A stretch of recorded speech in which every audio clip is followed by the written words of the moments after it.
Hi, let's talk about 2009's Invitation Only.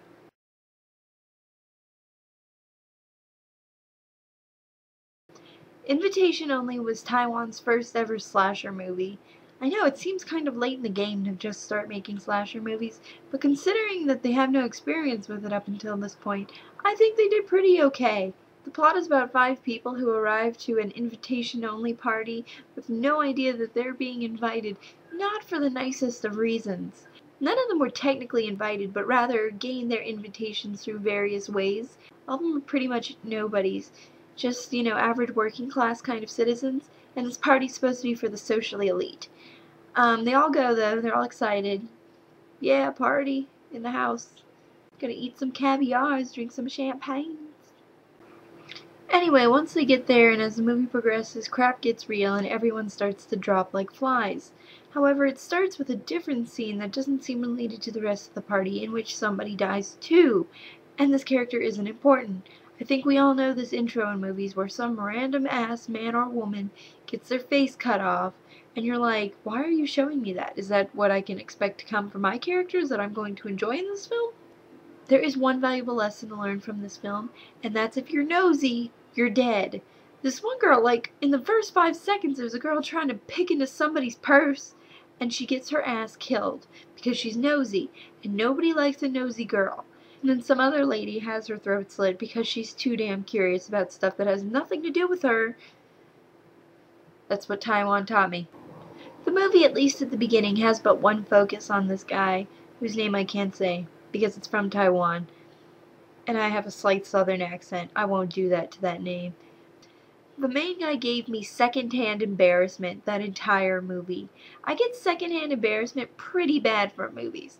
I relate to characters generally, so I get upset with them, and when they fail miserably in social situations, I feel like sinking further down into my chair and crying inwardly.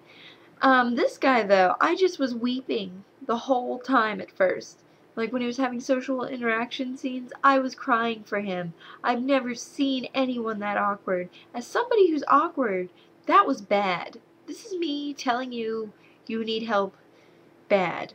Now we're venturing into spoiler land, so if you don't want anything ruined for you or to hear about any particular scenes, this is about when you should hit next and just get off the video.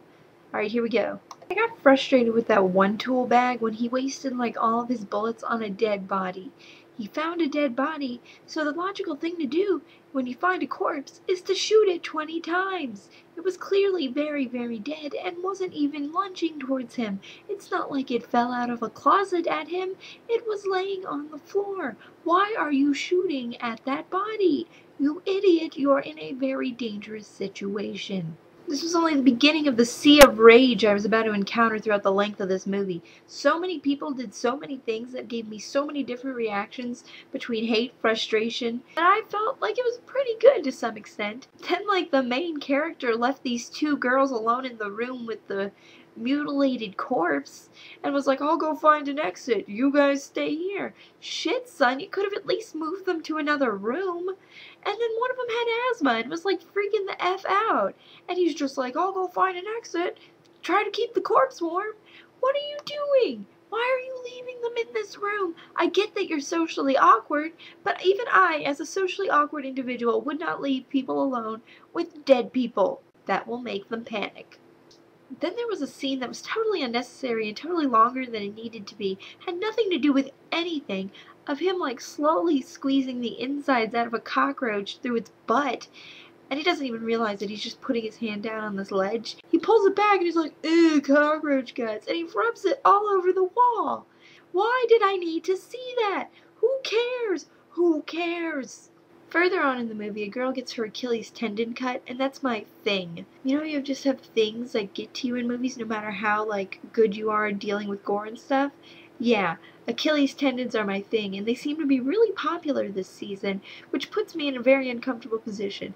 I digress, this one wasn't too bad, but the movie seriously turns when this guy's, like, strapped down to a hospital gurney, and he's being tortured, or he's about to be tortured, and there's all these devices around him of torture, and they pull back this curtain, And everyone at the party is clapping. And then you realize this isn't just some crazy guy running around a party killing people movie. This is a crazy party of rich people killing people movie. That makes it better. A poor little mouse gets electrocuted in this movie, and that kind of bugged me. But it leads into a man getting electrocuted in a place that I'm not going to speak about in this video. However, I will say that all the men in the audience had facial expressions like this. And that made it funny. It was a little bit funny, I won't lie. But I think my favorite torture scene is when they cut this girl's face and they stick rock salt in it and then staple a cloth over her face. What? What are you doing? What made you think of that? That's weird. Now, I'm not picking on this movie specifically, but I've always wondered, in movies when they throw out, like, body parts in the garbage bins outside of whatever place they're massacring people, and they don't even bother to bag them, are all the garbage men in Taiwan so corrupt that nobody's gonna go to the police and say, hey, my truck's filled with stumps and heads and assorted body parts that have been skinned. Maybe you should check that out. What? Like, nobody ever notices that? Really, really? Nobody notices your bleeding garbage bin? Really? I would say that Invitation Only is decent. By the time it ended, I wasn't overwhelmed per se. I was just kind of like, oh. But now that it's been like a day later and it's kind of processed, either I've repressed the parts I didn't like, or the parts that I did particularly like have come to the surface, because now I say it's pretty good, and I think I might even own it. However, it's not going to be everyone's cup of tea, and I'm not saying that by any means it's particularly a good movie. Some of the acting's really bad. Some of the lines are awkward. Some of the deaths are more believable than others. I'm not saying it's perfect, don't get me wrong, but I liked it more than I thought I would, which is saying something. So you go, Taiwan. You go. And I give you permission to make more slasher films. Not that you're asking for my permission. However, yeah, good job. Alright. You should give it a shot. It's worth a shot. Bye, guys. Hello.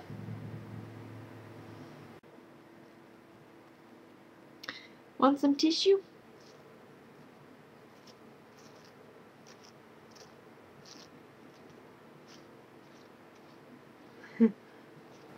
You can just have the whole box.